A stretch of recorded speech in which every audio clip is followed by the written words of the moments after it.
Brigitte Bardot n'est plus à présenter. Figure féminine incontournable du XXe siècle, Bébé a acquis une renommée internationale au cours des années 1950-1970 et a longtemps incarné l'image de la femme libérée et indépendante.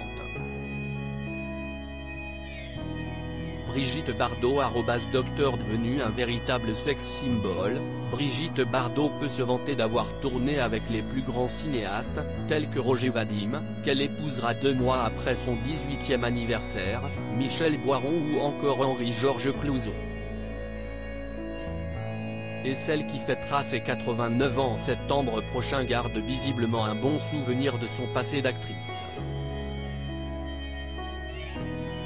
Au cours d'un récent entretien accordé au Point, Brigitte Bardot a évoqué l'image qu'elle véhiculait à l'époque, bien malgré elle, expliquant qu'elle n'a jamais songé un instant à incarner le mouvement de libération des femmes. Tout ça, je l'ai fait parce que je refusais de rester derrière les barreaux des conventions de l'époque.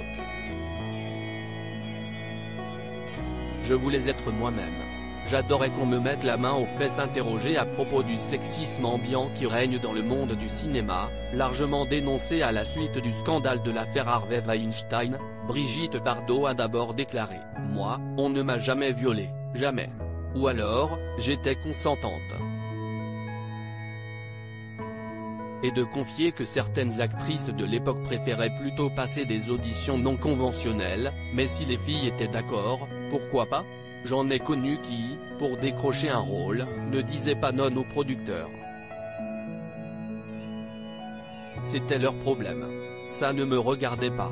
Lancé dans ses déclarations, l'octogénaire en a profité pour avouer que certains gestes qui auraient été qualifiés d'agression sexuelle de nos jours n'étaient pas pour lui déplaire lorsqu'elle se trouvait en studio. Pendant les tournages, j'adorais qu'on me mette les mains aux fesses quand je passais.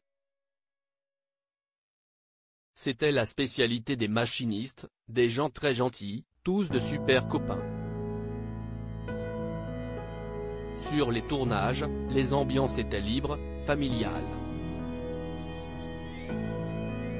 A-t-elle soutenu, visiblement nostalgique d'un climat qu'elle jugeait bon enfant. La revers de la médaille, si Brigitte Bardot assure avoir été correctement traitée lorsqu'elle était actrice, elle a toutefois fait l'objet de vives critiques du temps de son apogée. Autant adulée que détestée, l'épouse de l'homme d'affaires Bernard Dormal n'a pas toujours fait l'unanimité auprès de l'opinion publique, encore très conservatrice. Malgré les succès qu'ils enchaînaient au cinéma, tout n'a pas toujours été facile pour moi, dans ma vie quotidienne. Ma liberté m'a parfois coûté très cher, vous savez. J'ai été traqué, insulté, traîné dans la boue à cause de ma façon de vivre. Souvent, je croisais dans la rue des femmes qui me traitaient de péteux. Bernard Dormal et Brigitte Bardot @docteur en 1973, après le tournage du film L'histoire très bonne et très joyeuse de Colline aux trousses chemises, de Nina Compagnie, Brigitte Bardot décide de mettre fin à sa carrière d'actrice pour se consacrer à la cause animale. En 1986, elle crée la Fondation Brigitte Bardot, une association de défense des animaux et de la nature, qui se montre toujours aussi active 36 ans plus tard. Très engagée dans son combat, la star publie régulièrement des communiqués, dans lesquels elle interpelle des personnalités publiques pour les alerter sur les conditions parfois ignobles de l'exploitation animale, à des fins commerciales. Et apparemment, ces prises de position en dérangent certains.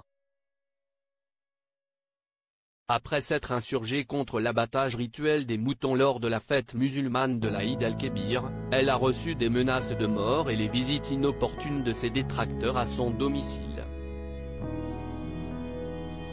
Pour ne rien arranger, l'ancienne bimbo doit désormais prendre un peu de répit pour penser à elle. En effet, cela fait maintenant quelques mois que Brigitte Bardot, qui a guéri d'un cancer du sein dans les années 80, fait face à de nouveaux problèmes de santé. En juillet dernier, les pompiers ont dû intervenir chez elle car elle souffrait d'insuffisance respiratoire. Mais il faut croire qu'elle se remet plutôt bien, comme le confirmait Mireille Dumas, le 1er août dernier.